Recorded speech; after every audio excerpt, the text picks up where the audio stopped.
আসসালামু আলাইকুম। আজকে আমরা রেজিন এর ডিটেলস সম্পর্কে জানবো আর একটা নেমের স্ট্যান্ড বানাবো। তো তার আগে আমি একটু রেজিন সম্পর্কে ডিটেলস বলে দিই। এটা হচ্ছে 3:1 রেশিওর ইপক্সি রেজিন। এটা দিয়ে ক্রিস্টাল ক্লিয়ার সুন্দর রেজিনের প্রোডাক্ট বানানো সম্ভব। দুইটা বোতলে আলাদা আলাদা থাকে, একটাতে থাকে রেজিন, এটাতে আছে 750 গ্রাম রেজিন এবং 250 গ্রাম হার্ডনার। তো দুইটা মিলে 1000 গ্রাম বা 1 কেজি ওজন। আর এটা 3:1 মানে যদি আপনি রেজিনটা 3 চামচ নেন সেক্ষেত্রে হার্ডনারটা 1 চামচ মিক্স করে টোটাল 4 চামচ নিতে হবে। বা আপনি যদি রেজিনটা হচ্ছে 3 কাপ নেন সেক্ষেত্রে হার্ডনারটা 1 কাপ নিতে হবে। টোটাল এই 3:1 রেশিওতে সবসময় মিক্স করতে হবে। আর আরেকটা হচ্ছে 2:1, এটা হচ্ছে 2:1 এর ল্যাপক্স। তো এটাতে ফিনিশিং অত ভালো আসে না, মানে 2-3 মাস পরে কালারটা হলুদ হয়ে যায়। এটার দামটা অনেকটা কম। আর এটার পরিমাণটা হচ্ছে 2:1, মানে এই যে রেজিনটা যদি 2 চামচ নেন সেক্ষেত্রে হার্ডনারটা 1 চামচ নিতে হবে। তো আমি এখন এই 2:1 দিয়ে কাজ করি না, এই 3:1 দিয়েই কাজ করি, কারণ 2:1 প্রথমে আমি বুঝতে পারিনি, এই জন্য ওটা দিয়ে কাজ করেছিলাম। আর 3:1টা খুবই ভালো, এই জন্য আমি এখন 3:1 দিয়ে কাজ করি। আর এগুলো হচ্ছে কালার, এটা হচ্ছে ইপক কালার। এগুলোর পিগমেন্ট খুব বেশি, অল্প একটু দিলেই অনেক বেশি সুন্দর কালার হয়। আর এটা হচ্ছে মিকা পাউডার, এটা পরিমাণে একটু বেশি লাগে, এটার দামটাও কম। বিভিন্ন ক্ষেত্রে বিভিন্ন কালার ব্যবহার করা হয়, কাজ করতে করতেই আসলে আমরা শিখে যাব যে কোনটাতে কি কালার আমরা ব্যবহার করব। এই ইপক কালারটা যেমন দামটা একটু বেশি, এই বোতলটার দামই 500 বা 550 টাকা নিবে, কিন্তু এটার কাজ অনেক বেশি ভালো, মানে পিগমেন্ট অনেক বেশি, অল্প একটু পরিমাণে দিলেই কিন্তু অনেক ডিপ কালার হয়। ওজন মাপার জন্য অবশ্যই আমাদের একটা ওয়েট মেশিন লাগবে, কাপ লাগছে, আইসক্রিম স্টিক, আর বিভিন্ন ধরনের মোল্ড, যেই মোল্ডে আপনি কাজ করবেন সেটা লাগবে। বাম্বল রিমুভ করার জন্য হট গান লাগবে, গ্লাভস লাগবে, মাস্ক লাগবে, এগুলো দেখাতে ভুলে গেছি।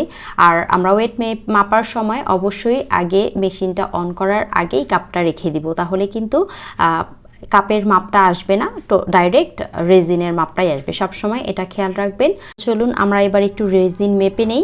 আমি এখানে আস্তে আস্তে প্রথমে খুবই আস্তে আস্তে রেজিন নিয়ে নিচ্ছি। রেজিন আমি প্রথমে 30 গ্রাম নেওয়ার চেষ্টা করব, 30 গ্রাম রেজিন, আর তাহলে 10 গ্রাম আমি হার্ডনার নিব। তো সেক্ষেত্রে প্রথমের দিকে যদিও জোরে ঢালেন, শেষের দিকে গিয়ে একটু আস্তে আস্তে করে ঢালতে হবে, কারণ রেজিনের পরিমাপটা একদম সঠিক নিতে হবে। বোতলের ওয়েটটা পড়ার কারণে প্রথমে 30 গ্রাম হয়েছিল, তো আসলে 30 গ্রাম হয়নি। এই শেষের দিকে গিয়ে দেখেন আমি আস্তে আস্তে দরকার হয় আইসক্রিমের স্টিকের মধ্যে একটু ঢেলে নিয়ে তারপরে এভাবে দিবেন যেন ব্যালেন্স হয়। আমি 30 করারই চেষ্টা করছি, কারণ রেজিন মিক্স করতে যদি একটু কম বেশি হয়ে যায় সেক্ষেত্রে কিন্তু আপনার প্রোডাক্টটা ভালো হবে না, প্রোডাক্টটা নরম থেকে যাবে, সঠিক মাপটা আসবে না। দেখেন আমার এখানে টোটালি পুরোপুরি প্রথমে 30 নিয়ে নিয়েছিলাম, তারপরেও দেখেন এখানে 3 গ্রাম কিন্তু বেশি হয়েই গেছে। তো সেক্ষেত্রে কিন্তু আমার হার্ডনারটাও 1 গ্রাম বেশি নিতে হবে, কারণ 30.3 হয়ে গেছে। তো সেক্ষেত্রে আমাকে এই হার্ডনারটা নিতে হবে 10.1। এই মাপটা যদি আপনি বুঝতে পারেন, শিখে ফেলেন, তাহলে কিন্তু রেজিনের কাজ আপনার কাছে একদমই সহজ হয়ে যাবে।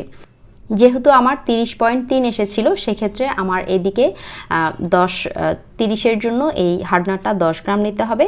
আর ওইদিকে যেহেতু 3.3 বেশি হয়ে গিয়েছিল, এই জন্য এটা 0.1 বেশি নিতে হবে। সেক্ষেত্রে আমার টোটাল আসছে 40.4 গ্রাম নিতে হবে আমাকে। এই আমি শেষের দিকে এসে আস্তে আস্তে করে ব্যালেন্স করে এই মাপটা নিচ্ছি।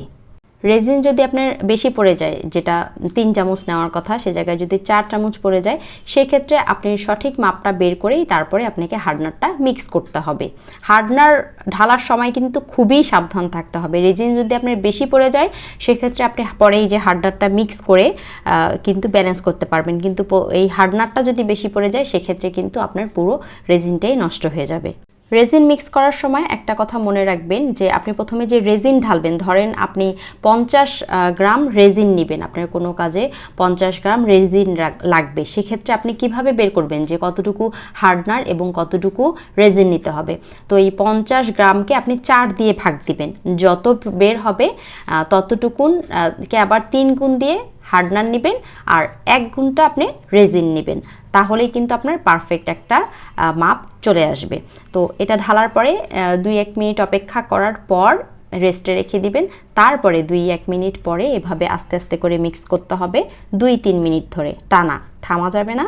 আপনি ডানে বামেও করবেন না, আবার বাম থেকে ডানে করবেন না, যেভাবেই মানে ক্লকওয়াইজ করলে ক্লকওয়াইজই আপনার ডান থেকে বামে আস্তে আস্তে সুন্দরভাবে, এবং চারপাশে কাপের মাঝখানে চারপাশে, শুধু এক জায়গায় করলে হবে না যে মাঝখানে গুলালাম হলো, কিন্তু একদম চারপাশে মাঝখানে চারপাশে খুব সুন্দরভাবে এটা ঘোরাতে থাকতে হবে 2-3 মিনিট ধরেই। তাহলেই দেখবেন এটা মিক্স হয়ে সুন্দর একটা ক্রিস্টাল ক্লিয়ার রেজিন চলে আসবে।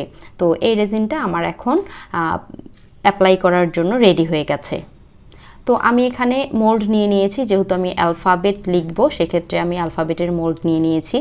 যে অক্ষরগুলো আমি রেজিন ঢালবো সেই অক্ষরগুলোতে আমি স্কচ টেপ দিয়ে একটু পরিষ্কার করে নিচ্ছি, কারণ এটার মধ্যে ভিতরে অনেক ধুলো বালু থাকতে পারে। স্কচ টেপের যে আঠা আছে সেটার মধ্যে এই ময়লাগুলো উঠে চলে আসবে। তো এভাবেই মোল্ড মূলত পরিষ্কার করতে হয়। সাবান পানি দিয়ে ধোয়ার পরেও দেখবেন আপনি যদি রেখে দেন সেক্ষেত্রে ধুলা ময়লা পড়তে পারে। এজন্য খুব ভালোভাবে পরিষ্কার করার পরে একটা পলি ব্যাগে, প্লাস্টিকের পলি ব্যাগের মধ্যে কিন্তু মোল্ডগুলো রেখে দেওয়া উচিত। আর আমি এখানে ড্রাই ফ্লাওয়ার ব্যবহার করব, এটা কেনা। আর আপনি চাইলে আপনার বাসার গাছের ফুলগুলো শুকিয়ে নিতে পারেন, আমরা যেভাবে ডায়েরির পাতায় শুকিয়ে নেই, বা ওভেনেও আপনি শুকিয়ে নিতে পারেন। আমি যেহেতু রেজিনের কোর্স শুরু করলাম আজকে, ধাপে ধাপে কিন্তু আমি রেজিন নিয়ে বিভিন্ন ভিডিও দেখাবো, ফুল কিভাবে শুকাবেন, কিভাবে কি করবেন সব দেখাবো। তো এই রেজিনের ভিডিওগুলো পাওয়ার জন্য অবশ্যই আমার সাথে থাকবেন, ইউটিউব চ্যানেলটা সাবস্ক্রাইব করে রাখবেন যদি সাবস্ক্রাইব করা না থাকে। আর আমি এখানে ফুলগুলো কেটে নিলাম, আর অক্ষরগুলোর ভিতরে ভিতরে ঢুকিয়ে দিচ্ছি আপনি যেখানে যেটা চান সেটা। আমি যেহেতু ট্রান্সপারেন্ট করছি, সেই ট্রান্সপারেন্ট রাখার জন্য আমি জাস্ট রেজিন ঢেলে দিব, এখানে কোনো কালার মিক্স করব না।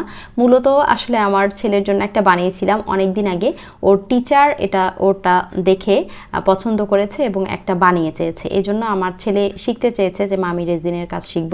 মূলত ওকেই আমি শিখাচ্ছিলাম, তো ভাবলাম আপনাদের জন্য একটু ভিডিও করে নিই। তো ওকে বললাম, দেখাচ্ছিলাম, আর শেষে বললাম যে বাবা তুমিও দেখো কোথায় কোন ফুলটা দিবা, দেখো তুমিও পারলে অ্যালফাবেটের মধ্যে ফুলগুলো ঢুকাও। তো মা ছেলে মিলেই কিন্তু এই ফুলগুলো এখানে ঢুকাচ্ছিলাম।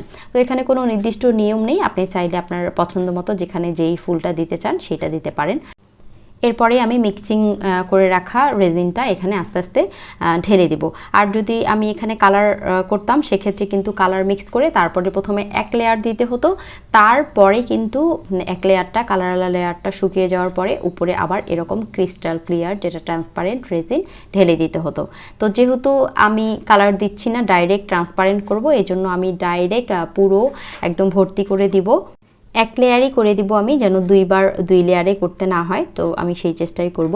অনেক সময় দেখা যায় রেজিন কম গুলানোর কারণে পুরোটা দেওয়া হয় না, একটু গর্ত থেকে যায়, যেটা আবার পরের বার ফিল আপ করতে হয়। তো আমি এখানে একবারই দেওয়ার চেষ্টা করেছি।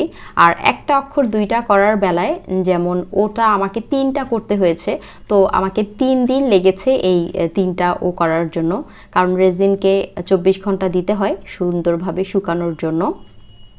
তো আমি চেষ্টা করছিলাম যতটুকু গুলিয়েছি ততটুকু দিয়েই যেন প্রথম কয়েকটা অ্যালফাবেট যেন কমপ্লিট করতে পারি। তো এখানে কিন্তু অনেক লেগে থাকে কাপের মধ্যে, আপনারা যত আইসক্রিমে এই স্টিকটা দিয়ে দেখবেন নিয়ে আসার চেষ্টা করবেন তত দেখবেন বের হবে, এই জন্য ধৈর্য ধরে একটু বের করে নিতে হবে। আর এটা হচ্ছে বাবল রিমুভার গান, রেজিন ঢালার পরে ছোটো ছোটো বাবল হতে পারে, তো এটা দিয়ে হিট গান বলে, এটা দিয়ে আগুন জ্বালিয়ে মূলত একটু হিট দিলেই কিন্তু বাবলগুলো সব চলে যায়। এই তো 24 ঘন্টা হয়ে গেছে, তো আমি আনমোল্ড করছিলাম। লব্ধকেও বললাম তুমিও আনমোল্ড করো, 2 মা ছেলে মিলেই আনমোল্ড করা শুরু করে দিলাম। আর এটা কিন্তু ভালোভাবে 24 ঘন্টায় শুকাতে দিতে হবে, না হলে কিন্তু হাতের ছাপ পড়ে যাবে এবং আঁকাবাঁকা হয়ে যাবে। এজন্য সমান জায়গায় রাখবেন, একদম নড়াচড়া করবেন না, সেক্ষেত্রে খুবই ভালো হবে। আর অবশ্যই মোলটা ঢেকে রাখবেন, ঢাকনা দিয়ে ঢেকে রাখবেন, না হলে কিন্তু ধুলো ময়লা মশা মাছি অনেক কিছুই পড়তে পারে, এবং পড়ে গেলে সেটা আটকে যাবে আর উঠতে চাইবে না, এজন্য অবশ্যই সুন্দরভাবে ঢেকে রেখে দিবেন। আমি তো আগের দিন রাতে করে রেখেছিলাম এবং পরের দিন রাতে এই যে আনমোল্ড করছি। তো মোটামুটি কয়েকটা সেই 40 গ্রাম দিয়ে দেখেন কয়েকটা অক্ষর হয়ে গেছে। এরপরে ছেলেকে লাগিয়ে দিলাম যে আজকে তুমি করো, কালকে যেহেতু শিখেছো আজকে এই যে হাতে কলমে ধরে ধরে শেখাচ্ছি। আমি মিক্স করার সময়ও সাথে ছিলাম এবং ঢালার সময়ও সাথে ছিলাম এবং ওকে দেখিয়ে দিচ্ছি। পি আর ওয়াইটাতে একটু কম হয়ে গিয়েছিল, এজন্য এখানে আরেকটু করে দিয়ে দিচ্ছি। আর আরেকটা জিনিস খেয়াল রাখবেন, সেটা হচ্ছে যখন প্রথম লেয়ার দিবেন বা প্রথমেই ঢালবেন তখন ফুলগুলো কিন্তু আস্তে করে ভেসে আসবে। এজন্য দেওয়ার পরে মানে রেজিনটা ঢালার পরে 2-1 ঘন্টা পরে একটু এই ফুলগুলোকে নিচের দিকে একটু ডুবিয়ে দিবেন। যখন একটু শক্ত হতে ধরবে তখন একটু ডুবিয়ে দিতে হবে। এই যে ওয়াইয়ের মধ্যে একটু বেশি পড়ে গিয়েছিল, সেখান থেকে আবার নিয়ে আমি অন্যগুলোতেও দেওয়ার চেষ্টা করছিলাম। কেউ যদি নতুন শুরু করতে চান রেজিনের কাজ, সেক্ষেত্রে ভয় পাবেন না। অবশ্যই সাহস নিয়ে যত বেশি প্র্যাকটিস করবেন, যত বেশি কাজ করবেন, তত বেশি শিখবেন। এই জন্য ভয় না পেয়ে অবশ্যই কাজ করবেন। এই যে আমি এখানে ঢেকে রেখেছিলাম, দেখেন ঢাকার সময়ও কিন্তু খুব সাবধানে ঢাকতে হবে। এখানে আমি ওয়াইয়ের উপরে ঢাকনাটা বসিয়ে রেখেছি। তো দেখেন তারপরে খেয়াল করিনি আমি, তারপরে তো তোয়ালা দিয়ে ঢেকে রেখেছিলাম। আর এই দেখেন আনমোল্ড করার পরে যখন খুলতে যাব দেখি যে ঢাকনাটা এই ওয়াইয়ের সাথে লেগে আছে, উঠছে না। পরে একটু টানা হাঁচড়ার পরে উঠেছে। এরপরে ওয়াইটা যেহেতু একটু উঁচু হয়ে আছে, সেক্ষেত্রে আমি ব্লেড দিয়ে এটাকে সমান করে নেওয়ার চেষ্টা করলাম। বা সিরিজ কাগজ দিয়ে ঘষলেও এটা সমান হয়ে যাবে। সবার না হলেও একটু উঁচু থাকলেও এটাতে আরও 1 লেয়ার, তাহলে তখন রেজিন দিয়েই কিন্তু এটা সুন্দর একটা ফিনিশিং চলে আসবে। এজন্যই বললাম ভয় পাওয়ার কিছু নেই। নতুন হোক পুরাতন হোক, ভুল সবার মাধ্যমেই হতে পারে। আমারই যেমন ভুল হয়ে গেছে, ঢাকতে গিয়ে আমি খেয়াল করিনি, ওয়াইয়ের উপরেই ঢাকনাটা বসিয়ে দিয়েছি, এজন্য আরও 1 লেয়ার দিতে হলো। তো এই তো 2 দিন 3 দিন করার পরেই পুরোটা কমপ্লিট হয়ে গেল। আমি এখানে কাঠের একটা অংশ নিয়েছি, লম্বা অংশ, দোকান থেকে এটা কিনে এনেছি। তো এটার উপরে আমি সেট করব। তো কালারটা কেমন যেন এক কালার কাঠের লাগছিল, এই জন্য আমার ভালো লাগছিল না। এই জন্য আমি একটু গোল্ডেন কালার করে নিলাম এখানে, তাহলেই কিন্তু দেখতে অনেকটা সুন্দর একটা গ্লেজ চলে আসবে। আপনারা চাইলে 1 কালার যে কোনো কালার করে নিতে পারেন। আমার মনে হলো এখানে গোল্ডেন কালারটা ফুটবে ট্রান্সপারেন্টের উপরে, এই জন্য আমি গোল্ডেন কালারটা করে নিয়েছি।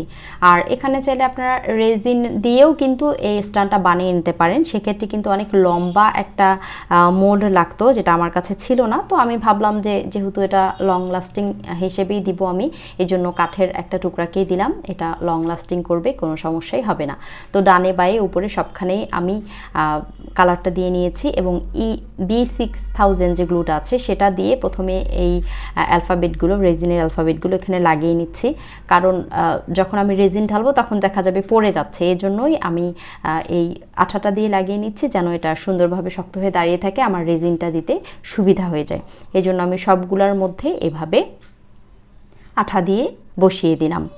রেজিনের কাজ করার জন্য কিন্তু অনেক বেশি ধৈর্যের প্রয়োজন, কারণ রেজিনের একটা জিনিস বানাতে কখনো একদিনে হয় না। একদিনে হয় খুবই কম জিনিস, যেটাতে একবারেই কাজ শেষ হবে এরকম। কিন্তু বেশিরভাগ ক্ষেত্রেই দেখা যায় রেজিনের কাজ করতে 2-3 দিন 5-10 দিনও লেগে যায়, কারণ ধাপে ধাপে রেজিনটা একটা লেয়ার শুকাতেই 24 ঘন্টা সময় লাগে। আবার দেখা যায় তারপরে ওটার উপর আর একটা ফাইনাল কোট দিতে হয়, সেটা শুকাতেও আবার 24 ঘন্টা সময় লাগে। জুয়েলারি বানাতে অবশ্য কম সময়ের মধ্যেই হয়ে যায়। একটা লাইট পাওয়া যায়, সেই লাইটটা দিয়ে অল্প সময়ের মধ্যেই শুকিয়ে যায় এবং তারপরে আবার লেয়ার দেওয়া যায়। রেজিন গুলিয়ে কিন্তু আমি পুরো কাঠটার উপরে দিয়ে দিয়েছি এবং টুথপিক দিয়ে খুব ভালোভাবে কোনাগুলোতেও দিয়ে দিয়েছি, যেন অক্ষরগুলো খুব শক্ত হয়ে রেজিনের সাথে বা কাঠের সাথে বসে থাকে। তো কেমন লেগেছে ভিডিও জানাতে ভুলবেন না। ভালো লাগলে লাইক কমেন্ট শেয়ার করে সাথে থাকবেন এরকম আরও নতুন নতুন রেজিনের ভিডিও পাওয়ার জন্য। আমি লুবনা বিদায় নিচ্ছি, দেখা হবে নতুন ভিডিওতে। আল্লাহ হাফেজ।